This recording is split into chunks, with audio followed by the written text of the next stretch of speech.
আমাদের সৌন্দর্য যেমন আমাদের গরিমা এবং আমাদের মাহাত্ম্য বাড়ায়, তারই সাথে সাথে আমাদের অহংকারও বাড়িয়ে তোলে। আর আমরাও আমাদের সৌন্দর্যকে অটুট রাখার জন্য প্রচুর প্রচেষ্টা জারি রাখি। তবে একথা অস্বীকার করার উপায় নেই যে সৌন্দর্যের পাশাপাশি সুন্দর হৃদয়, সুন্দর ব্যবহার, সৌন্দর্য বিশিষ্ট হাজারটা মুখের চেয়েও ভালো। তাই আমাদের জীবনে আমাদের উচিত এমন মানুষদের বেছে নেওয়া যাদের মুখে সৌন্দর্য থাকুক বা না থাকুক, তাদের হৃদয় যেন সুন্দর হয়। দিল্লি যাওয়ার একটা ফ্লাইটে অন্যান্য যাত্রীদের সাথে উঠলেন একজন সুন্দরী মহিলা। সত্যিই রূপসী, সৌন্দর্য ফেটে পড়ছে চেহারা থেকে।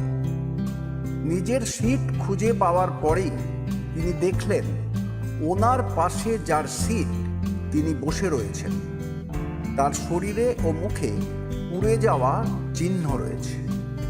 সুন্দরী মহিলাটির বসে থাকা ভদ্রলোকের মুখটা দেখেই বিভৎস লাগলো। এর সাথে পাশে বসে প্রায় 3 ঘন্টা যেতে হবে, এটা অসম্ভব। মহিলাটি চিৎকার করে এয়ার হোস্টেসকে ডেকে বললেন, আমি আমার সিটে বসতে পারবো না, আমার সিট বদল করে দিন। এয়ার হোস্টেস জিজ্ঞাসা করলেন কোন কারণে তিনি সিট বদল করতে চাইছেন।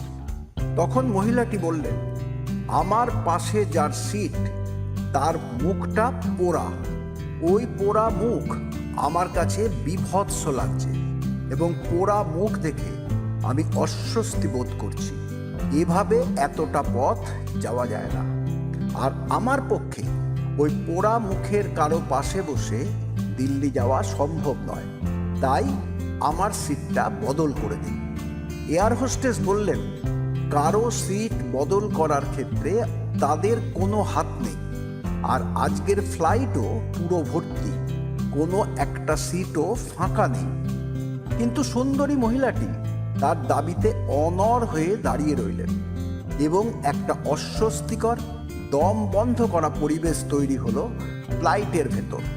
সুন্দরী মহিলাটির এই অনড় অচল মনোভাবে প্রতিটা যাত্রী বিব্রত যেমন হচ্ছিলেন, তেমনি ফ্লাইট ছাড়তেও পারছিল না। অপেক্ষা করতে হচ্ছিল সমাধানের জন্য কোনো একটা সূত্র বের করার ক্ষেত্রে। কোনোভাবেই যখন মহিলাটি তার দাবি থেকে সরে আসার মতো কোনো মনোভাব দেখাচ্ছিলেন না, তখন নিরুপায় হয়ে এয়ার হোস্টেস গেলেন ফ্লাইটের ক্যাপ্টেনের সাথে এই জটিলতা নিয়ে কথা বলতে।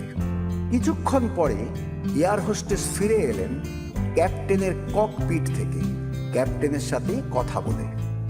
এয়ার হোস্টেস বললেন, ক্ষমা করবেন, আমরা খুব অনুভব করছি আপনাদের প্রত্যেকের এই অসুবিধের জন্য, কিন্তু আমরা দুঃখিত, কারণ এই ফ্লাইটে একটাই মাত্র সিট খালি আছে, আর সেটাও প্রথম শ্রেণীর সিট, এবং আমাদের কোম্পানির ইতিহাসে প্রথমবারের মতো আমরা একটা গুরুতর সিদ্ধান্ত নিতে চলেছি।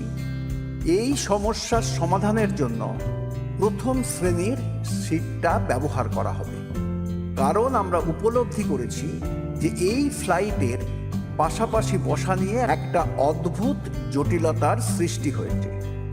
এয়ার হোস্টেসের কথা শুনে সুন্দরী মহিলাটির মুখ খুশিতে ভরে উঠল। তিনি ধরেই নিলেন যে এবারের দিল্লি যাত্রা তার প্রথম শ্রেণীতেই হবে। এরপর যে ব্যক্তির পাশে বসা নিয়ে সুন্দরী মহিলা আপত্তি করছিলেন, সিটে বসে থাকা সেই ব্যক্তির দিকে চেয়ে এয়ার হোস্টেস বললেন, আমরা চাই না আপনি এমন একজন যাত্রীর সাথে এতটা পথ ভ্রমণ করুন যেখানে মানসিক দূরত্ব সৃষ্টি হতে পারে। এই সমস্যার সমাধান করার জন্য আপনাকে এই ফ্লাইটেরই ফাঁকা থাকা প্রথম শ্রেণীর সিটটায় যাওয়ার জন্য আপনাকে প্রস্তাব করা হচ্ছে। আশা করছি আপনি আমাদের এই প্রস্তাবে আপত্তি করবেন না। আপনার কাছে অনুরোধ, আপনি আমাদের সাথে চলুন প্রথম শ্রেণীতে। এয়ার হোস্টেসের এই কথা শুনে ফ্লাইটের অন্যান্য যাত্রীরা সবাই একসাথে হাততালি দিয়ে উঠল।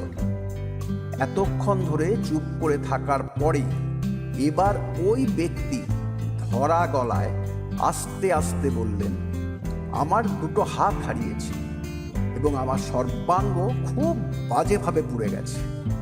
আমি একজন প্রাক্তন সৈনিক।